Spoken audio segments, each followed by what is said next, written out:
Aujourd'hui, je me trouve à Ueno, les ginkgos sont en fleurs, c'est magnifique. Et pourquoi je suis au parc de Ueno? Tout simplement parce qu'on va aller voir, je vais vous montrer tout ça tout de suite. Ici, l'expo City Hunter. Et oui, regardez-moi ça, un panneau géant XYZ, c'est le nom de code de Ryo Saeba. Donc on m'appelle, moi j'y vais, forcément. Allez, c'est parti. Et oui, pour ceux qui ne l'avaient pas encore compris, le nom de ma chaîne Japon XYZ, c'est parce que je suis un très grand fan de City Hunter et c'est d'ailleurs pour ça que depuis toujours mon pseudo sur les réseaux c'est Ryo Saeba.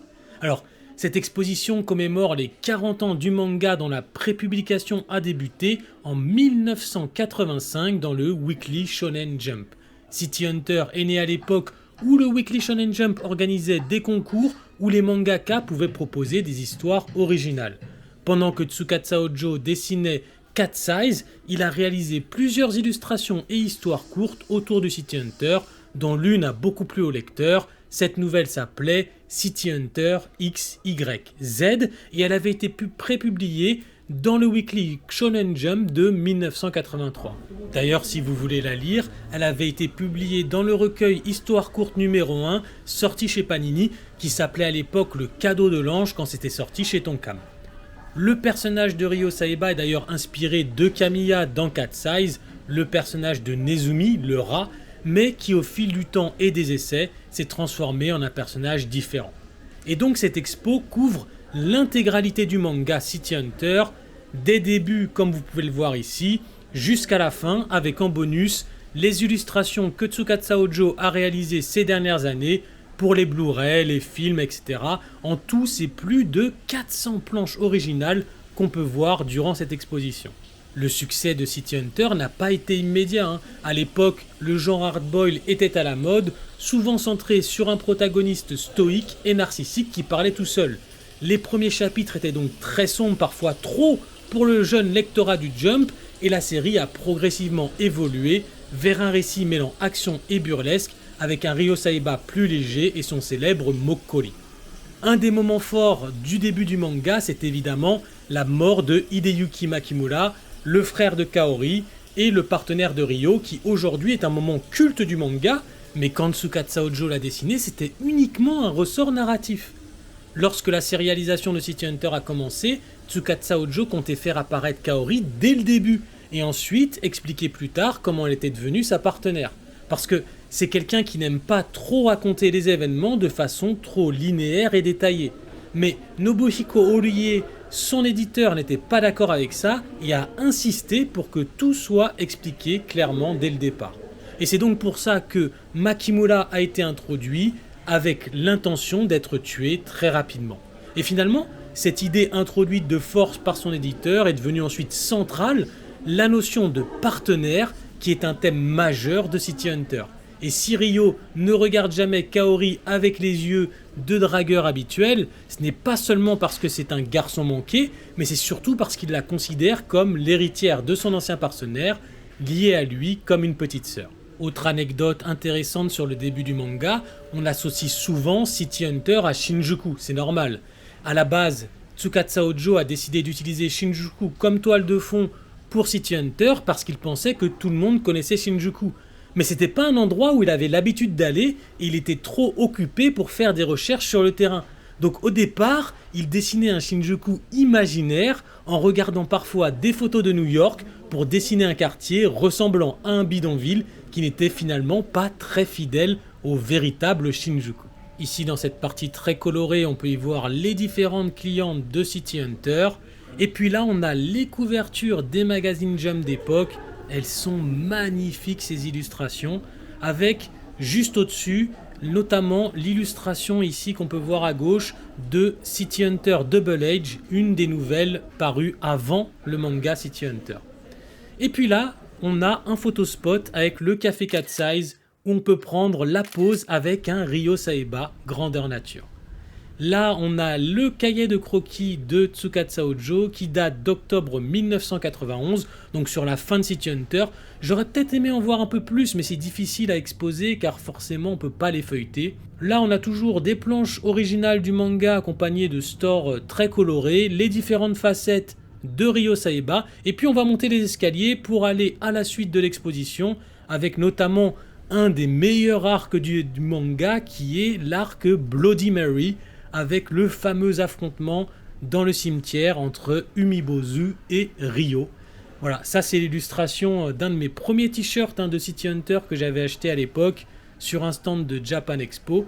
J'aime beaucoup la déco de l'expo, ils avaient déjà fait un truc très similaire pour l'expo des 40 ans de Hokuto no Ken, dont la visite en vidéo est d'ailleurs dispo sur la chaîne. Les planches sont vraiment superbes, regardez-moi ça. À l'époque de cet arc, le style de dessin de Tsukasa Hojo avait déjà beaucoup évolué par rapport au début du manga, et c'était aussi l'époque où Takehiko Inoue, le mangaka de Slam Dunk, travaillait sur City Hunter en tant qu'assistant de Tsukasa Hojo.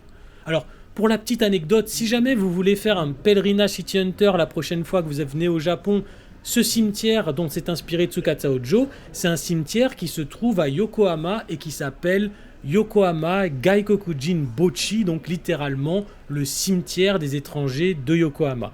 Tsukasa Hojo a choisi ce cimetière spécifiquement parce qu'il y a des tombes comme les cimetières à l'étranger qui sont assez différentes de ce qu'on peut voir dans les cimetières traditionnels japonais.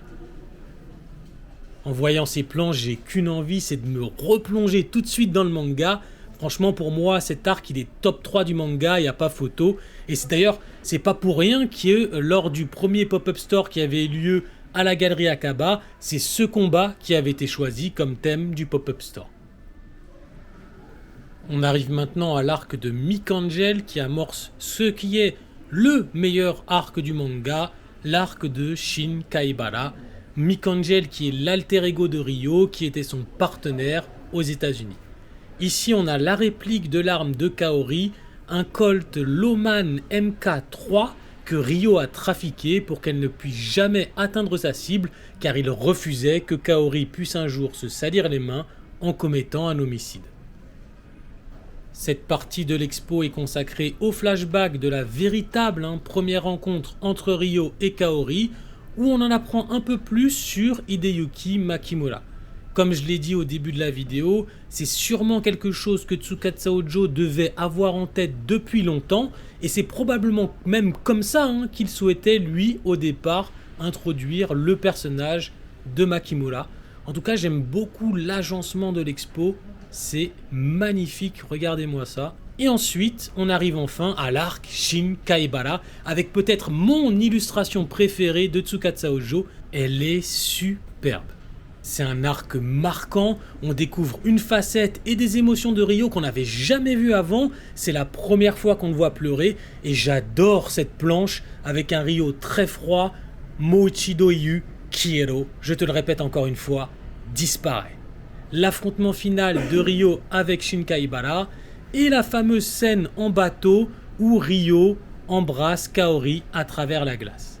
City Hunter, de par sa structure, chaque épisode est une histoire indépendante et c'est donc un style qui peut se poursuivre indéfiniment. Et selon l'aveu même de Tsukasa Hojo, avec l'arc de Shin Kaibara, il a voulu amener le manga vers une conclusion et c'était aussi une façon de faire savoir à la rédaction qu'il voulait en finir avec le manga. C'est un style qui est un peu moins humoristique et plus sérieux, qui se rapproche un peu des premiers chapitres du manga, et d'ailleurs c'est pas un hasard puisque ça conclut l'histoire de l'Union Théope, qui est l'organisation qui a fait assassiner Makimura. Ici on a les planches avec les sœurs Nogami, et puis à gauche le spot photo où on peut se mettre à la place de Kaori qui tient les bras de Ryo. Un spot photo qui va ravir les fans féminines du manga, et ça peut peut-être vous surprendre, mais la grande majorité des fans de City Hunter aujourd'hui, ce sont des femmes dans la quarantaine ou dans la cinquantaine, car c'est un manga qui est ultra populaire auprès de la gente féminine. Ici on a l'illustration de la couverture du Jump numéro 15 de 1991, qui a été réalisée pour commémorer le 300e chapitre du manga, et donc avec un collage de plusieurs illustrations. On arrive maintenant sur la fin du manga avec le chapitre du mariage de Umibozu et Miki. Et il faut savoir qu'à l'époque, Tsukasa Ojo n'avait été prévenu seulement que 4 semaines à l'avance que la sérialisation de City Hunter allait se terminer. Il a dû donc terminer le manga à la hâte dans la précipitation. Et il faut le dire franchement, ça se ressent un peu. D'ailleurs, il dit lui-même qu'il était frustré de ne pas pouvoir offrir une fin digne de ce nom et qu'à l'époque il pensait qu'il finirait forcément par dessiner une suite, mais à ce moment-là il n'avait pas d'idée précise sur comment terminer le manga.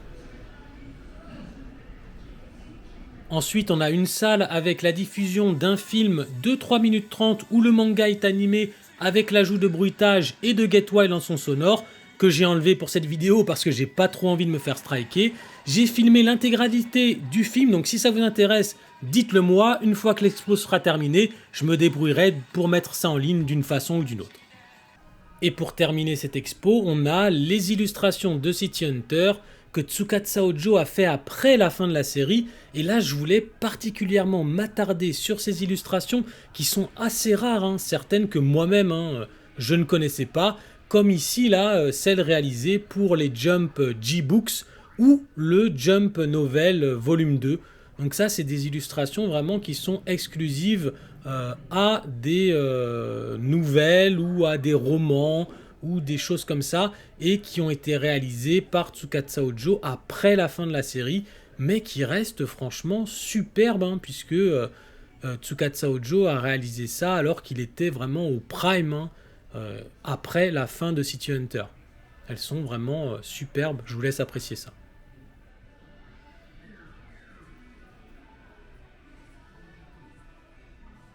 Ici on a un exemple de colorisation d'une illustration de Angel Art. Angel Art qui, je le rappelle, n'est pas une suite de City Hunter, mais une histoire dans un univers parallèle. Ici on a le croquis superbe du poster du Jump Gold Selection City Hunter animé spécial de 1991, on peut voir tout le travail préliminaire de Tsukasa Ojo avant la colorisation. Voilà, là c'est avec la colorisation et la comparaison avec l'illustration terminée. Les illustrations des couvertures de la complète édition du manga sortie en 2004 et ici l'illustration réalisée pour la sortie de la série live Angel Art en 2015 avec Takaya Kamikawa. Là, on a les illustrations qui étaient sur le côté des mangas de l'édition XYZ sortie en 2015. C'était des gros volumes avec l'intégrale du manga en seulement 12 tomes et qui donnait cette fresque quand on les alignait. L'illustration débloque ce Blu-ray en haut et en bas à droite et à gauche les illustrations du teasing des films City Hunter Private Eyes et celui-là Angel Dust. J'adore cette illustration que Tsukasa Ojo a fait pour l'annonce du film Angel Dust. J'aurais bien aimé qu'on ait le même chara-design dans le film. Regardez-moi, c'est superbe. The Final Chapter Begin, et oui, on attend toujours la suite. J'espère que ça va être annoncé bientôt. L'illustration réalisée pour le pamphlet du film Angel Dust et qui est paru aussi en tant que double page dans un journal pour la promo du film. Et là, la photo de Ryo jeune avec Shinkai Bala à l'époque de la guérilla qu'on peut voir dans le film Angel Dust. L'illustration réalisée pour la sortie du film Live City Hunter de Netflix avec Ryohei Suzuki. Le rendu, je trouve, est un peu bizarre, mais c'est normal, ça reprend exactement l'affiche originale du film live. À gauche, on a des illustrations qui ont été réalisées pour un événement. Et puis encore une fois à gauche, on a l'illustration de la Mini Cooper qui est à construire en pièces détachées qui sortent chaque semaine chez le marchand de journaux et qui au final reviennent extrêmement cher, les fameuses collections Hachette. Et puis au-dessus, on a le Rio de l'anniversaire des 40 ans du manga. J'espère que cette visite vous a plu. L'expo se termine le 28 décembre 2025 au Royal Museum de Ueno. Donc si vous avez l'occasion, allez-y pour en prendre plein les yeux. Vraiment, ça vaut le coup.